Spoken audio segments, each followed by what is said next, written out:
Welcome back to the Mid-Year YouTube channel. In today's episode, we're road tripping to pick up this rusty 65 Corvette, so be sure to stick around.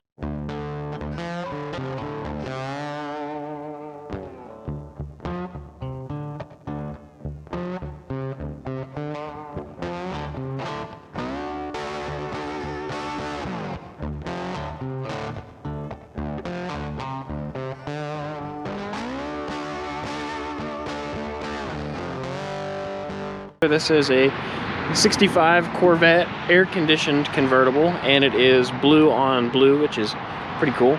Unfortunately, though, it looks like we have a little bit of what you call a rust problem.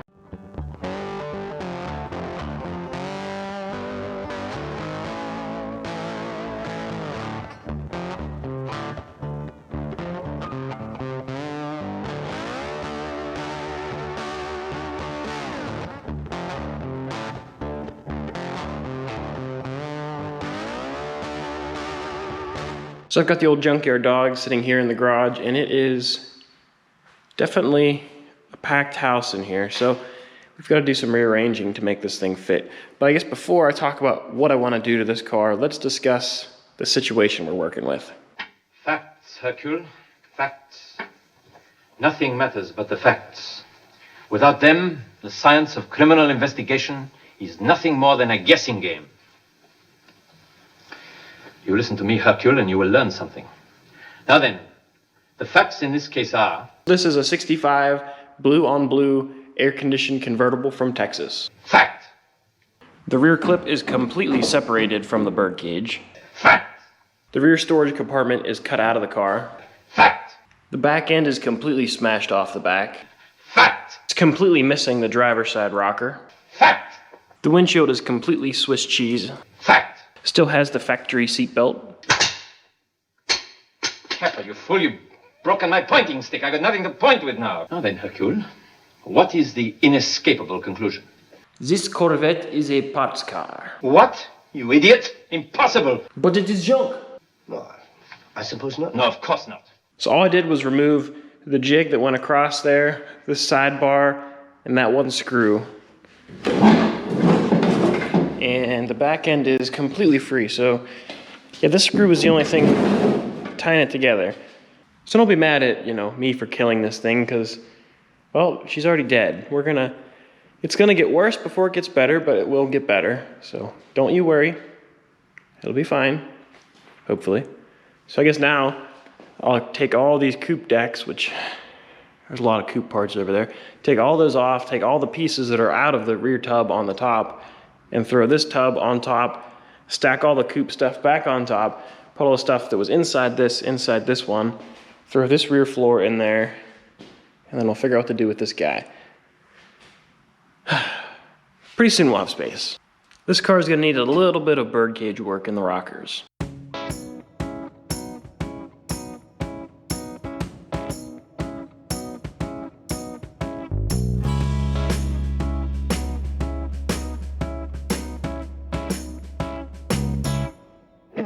So I've been rearranging my scrapyard over here, and now I have the 65 rear clip sitting on top with a lot of other stuff inside, so now I need to throw my coupe roofs back on top.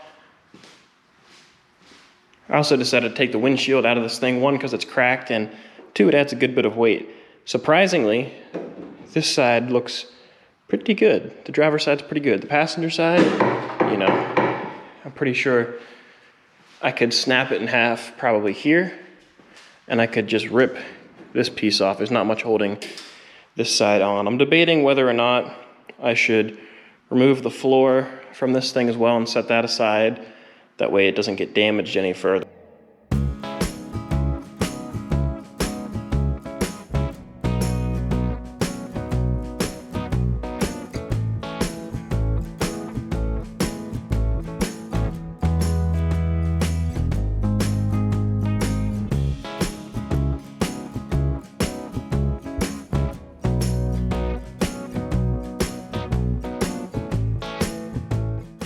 So you may be watching this thing, and why would you even bother to fix this car?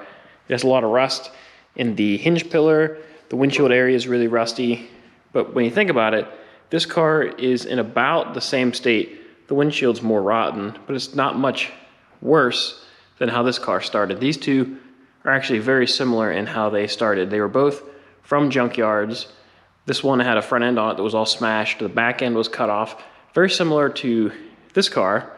The windshield frame was better on this car, but I did have to do a lot of birdcage work to that as well. So these two are very similar, and you can see that after a few months of hard work, a car that looks like this can be made into a car that looks, you know, obviously it still needs a lot of work, but it looks a lot more like a car than this does. And I have pieces to fix this. So in my inventory, I had this piece that has this top cap here, which I can put on there. This whole windshield pillar, which I can splice on there. And it might even have a whole top for a convertible I can put on this. The driver's side is not bad. So either doing some patches down here or putting in a couple more corners, I think I have all the pieces here pretty much to fix the windshield and this pillar. I need to get rockers for it and then get the back of the cage fixed. I have fiberglass rockers to fix this. This thing has the floor. I'll just need to put another clip on the back of it, which I have one of those coming anyway. So I'll have almost all the parts to do a firewall back on this car. It'll take some labor, but parts-wise, I think we can do it fairly inexpensive, and we'll end up with a nice car. We'll get a new front end on it, maybe quarters, and it'll look very similar to this car when it leaves. So keep the faith. But that's going to do it for this video. If you enjoyed, please give it a thumbs up. Don't forget to subscribe. And I have a lot of work to do on all these cars. This car in particular is a little further back in the queue, so it's going to be a little while till you see some work on it. But I have a lot of work to keep me busy in the meantime, so I'll catch you guys later.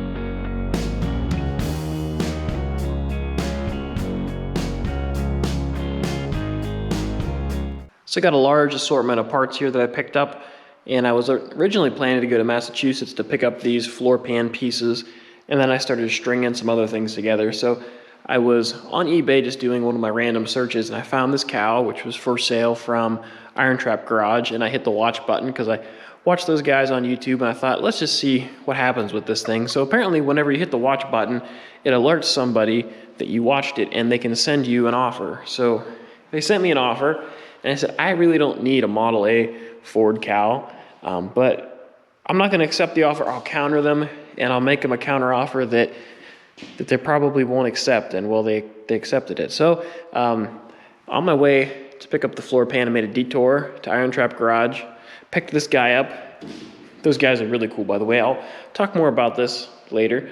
And then on my way up to Massachusetts, I found this Corvette shop that had like 60 convertible doors. So of course I had to pick up 4, because why not? So I have 2 63 and early 64 doors. This one was an early 63 because it's got the long mirror base.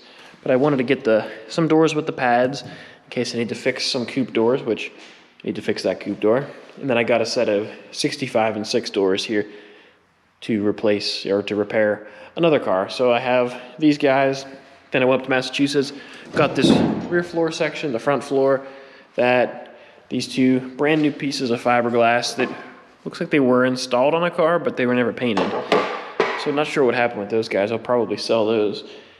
And I got some birdcage latch pillars here for a coupe and some other assorted fiberglass. And then this coupe door that has seen better days. So I will probably, use these doors, and they will commit the ultimate sacrifice, and I'll probably take the door skin off of this and graft it onto this guy to fix this, and I may use some of the door structure to fix this door and some of the other coupe doors back here that are a little worse for wear.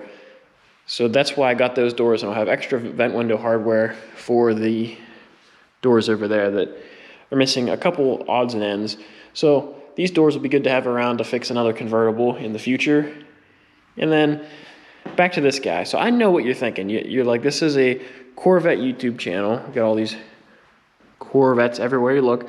What are you doing with a Model A? And I know it's a Ford. I know it's a 1931 because it's got this little teardrop in it. I guess that's how you know it's a 31 cow.